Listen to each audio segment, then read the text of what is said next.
Hi friends, പുതിയൊരു വീഡിയോയിലേക്ക് എല്ലാവർക്കും സ്വാഗതം. ഞാനിന്ന് അടിപൊളി ടേസ്റ്റിലുള്ള ഒരു കറിയാണ് റെഡിയാക്കുന്നത്. ഇത് നമുക്ക് ചോറിൻ്റെ കൂടെ കൂട്ടാനും വൈകുന്നേരത്തെ ചായയുടെ കൂടെ കഴിക്കാനൊക്കെ നല്ല അടിപൊളി ടേസ്റ്റിയാണ് കേട്ടോ. പണ്ട് ഞങ്ങളൊക്കെ സ്കൂൾ വിട്ട് വരുന്ന സമയത്ത് വൈകുന്നേരം ചായയുടെ കൂടെ ഞങ്ങളുടെ ഉമ്മ ഈ ഒരു ഐറ്റം റെഡിയാക്കി തരുമായിരുന്നു. ഞങ്ങൾക്കതൊക്കെ ഭയങ്കര ഇഷ്ടമായിരുന്നു. അപ്പോൾ ഇതുപോലെ പണ്ട് ചായയുടെ കൂടെയൊക്കെ ഇത് കഴിച്ചിട്ടുള്ളവരൊന്ന് കമൻറ്റ് ചെയ്യണം കേട്ടോ. പണ്ടുള്ളവരൊക്കെ കഴിച്ചിട്ടുണ്ടാവും.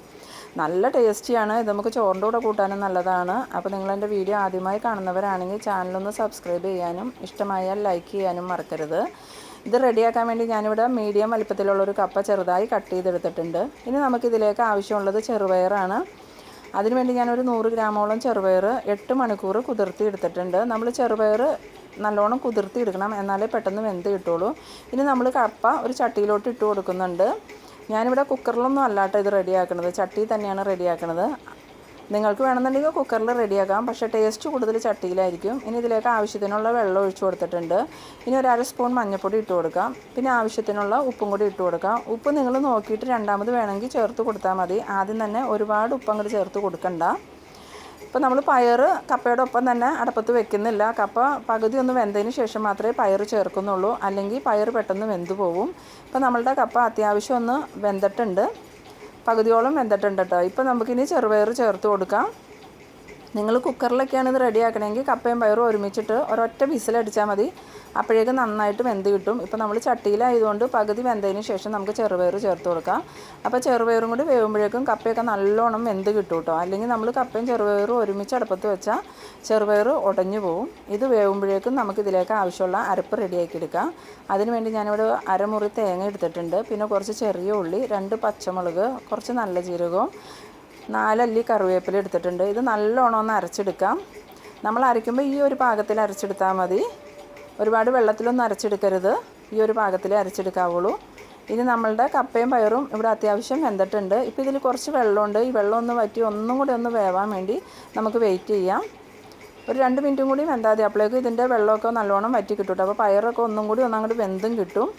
അപ്പോഴാണ് ഇത് കറി നല്ല ടേസ്റ്റിയായി വരുള്ളൂ. ഇപ്പോൾ നമ്മളുടെ കപ്പയിലെ വെള്ളമൊക്കെ പയറിലെയും വെള്ളമൊക്കെ വറ്റിയതേ ഈ ഒരു പാകത്തിലായിട്ടുണ്ട്. ഇനി നമുക്കിതിലേക്ക് നമ്മൾ അരച്ച് വെച്ചിരിക്കുന്ന അരപ്പ് ചേർത്ത് കൊടുക്കണം. എന്നിട്ട് ആ അരപ്പിൻ്റെ ഒപ്പം കുറച്ച് വെള്ളവും കൂടി ചേർത്ത് കൊടുക്കാം കേട്ടോ. അപ്പോൾ ഇത് റെഡിയായി വരുമ്പോൾ നല്ല പാകമായി കിട്ടും. ഈ ഒരു പാകത്തിലാണ് നമുക്കിത് വേണ്ടത്. ഇനി നമുക്ക് ഇതിലേക്ക് റെഡിയാക്കി വെച്ചിരിക്കുന്ന അരപ്പ് ചേർത്ത് കൊടുക്കാം. ഇത് ഭയങ്കര ടേസ്റ്റുള്ളൊരു കറിയാണ് കേട്ടോ. ചോറിൻ്റെ കൂടെയൊക്കെ കൂട്ടാൻ പറ്റും.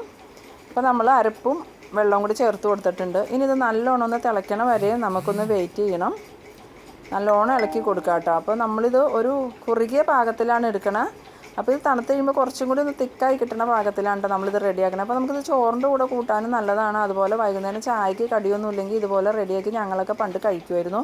നല്ല ടേസ്റ്റിയാണ്. നിങ്ങൾക്ക് എല്ലാവർക്കും ഒന്ന് ട്രൈ ചെയ്ത് നോക്ക്, നിങ്ങൾക്കൊക്കെ ഭയങ്കര ഇഷ്ടപ്പെടും. ഇപ്പോൾ കുട്ടികൾക്ക് ബിസ്ക്കറ്റൊക്കെ കൊടുക്കുന്നതിന് പകരം ഈ ഒരു ഐറ്റം റെഡിയാക്കി കൊടുക്കുകയാണെങ്കിൽ കുട്ടികളും കഴിക്കും. ഇതിൽ നമ്മൾ ഒരുപാട് എരിവൊന്നും അങ്ങോട്ട് ചേർത്തിട്ടില്ല. അപ്പോൾ നമ്മളുടെ കറി ഇവിടെ നല്ല തിക്ക് പരുവത്തിലായിട്ടുണ്ട്. ഇനി ഒരു 5 മിനിറ്റോളം ഒന്ന് തിളയ്ക്കാൻ വയ്ക്കാം.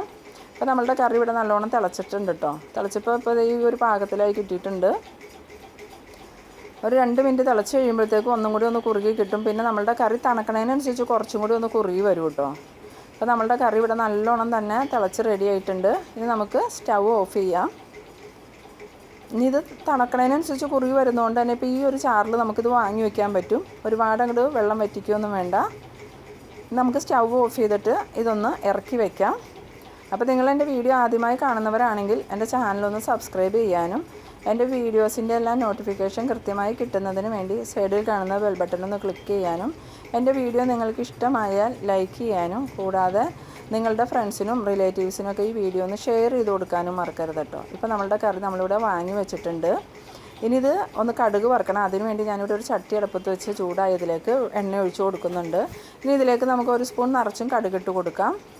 കടുക് നല്ലോണം പൊട്ടിയതിന് ശേഷം ഇതിലേക്ക് നമുക്ക് കുറച്ച് കറിവേപ്പിലയും ഉണക്കമുളകും കൂടി ഇട്ട് കൊടുക്കാം കേട്ടോ. വേണമെങ്കിൽ കുറച്ച് ചെറിയ ഉള്ളിയും കൂടിയും അരിഞ്ഞ് ചേർക്കാൻ കുഴപ്പമില്ല. ഞാനിവിടെ ഉണക്കമുളകും കറിവേപ്പിലയും മാത്രമേ ചേർക്കുന്നുള്ളൂ. ഇത് നല്ലോണം ഒന്ന് മൂത്തതിന് ശേഷം നമുക്ക് കറിയിലോട്ട് ഇത് ചേർത്ത് കൊടുക്കാം. ഇപ്പോൾ നമ്മളുടെ മുളകും കറിവേപ്പിലയൊക്കെ അത്യാവശ്യം ഒന്ന് ഡ്രൈ ആയി വന്നിട്ടുണ്ട്. ഇത് കുറച്ചും കൂടി ഒന്ന് മൂത്ത് വരുമ്പോഴത്തേക്കും നമുക്കിത് കറിയിലോട്ട് ചേർത്ത് കൊടുക്കാം. അപ്പം നമ്മളുടെ കറിവേപ്പിലയും മുളകൊക്കെ അത്യാവശ്യം തന്നെ നല്ലോണം മൂത്ത് വന്നിട്ടുണ്ട് കേട്ടോ. ഇനി നമുക്ക് വാങ്ങി വെച്ചിരിക്കുന്ന കറിയിലേക്ക് ചേർത്ത് കൊടുക്കാം. നല്ല ടേസ്റ്റിയാണ് ഇത് താളിച്ചിങ്ങനെ ഒഴിക്കുമ്പം. അപ്പോൾ നിങ്ങൾ തീർച്ചയായും ഇതുപോലെ ഒന്ന് ട്രൈ ചെയ്ത് നോക്കണം കേട്ടോ. കുട്ടികൾക്കൊക്കെ ഉണ്ടാക്കി കൊടുക്കുകയാണെങ്കിൽ അവർക്കൊക്കെ നല്ല ഇഷ്ടപ്പെടും. പിന്നെ നിങ്ങൾ ഇതുപോലെ ഒരു കറി ഉണ്ടാക്കി കഴിച്ചിട്ടുള്ളവരാണെങ്കിൽ തീർച്ചയായിട്ടും അതിൻ്റെ അഭിപ്രായം ഒന്ന് കമൻറ്റ് ചെയ്യണം. ഇനി നിങ്ങൾ വേറെ ഏതെങ്കിലും രീതിയിൽ ഈ കറി റെഡിയാക്കുന്നവരാണെങ്കിൽ ആ രീതിയും കൂടി ഒന്ന് കമൻറ്റ് ചെയ്യണം കേട്ടോ. നിങ്ങളിപ്പോൾ ഞാൻ തയ്യാറാക്കണത് പോലെ അല്ലാതെ വേറെ രീതിയിലും ഈ കപ്പയും പയറും റെഡിയാക്കണവരുണ്ടാവുമല്ലോ, അങ്ങനെയുള്ളവർ ആ ഒരു രീതി ഒന്ന് കമൻറ്റ് ചെയ്യാൻ മറക്കരുത്. അപ്പോൾ നിങ്ങൾക്ക് എല്ലാവർക്കും എൻ്റെ ഈ വീഡിയോ ഇഷ്ടമായി എന്ന് ഞാൻ വിചാരിക്കുന്നു. അപ്പോൾ ഇതുപോലെയുള്ള ഉപകാരപ്രദമായിട്ടുള്ള അടുത്തൊരു വീഡിയോയിൽ കാണാം. അതുവരേക്കും ബൈ ബൈ.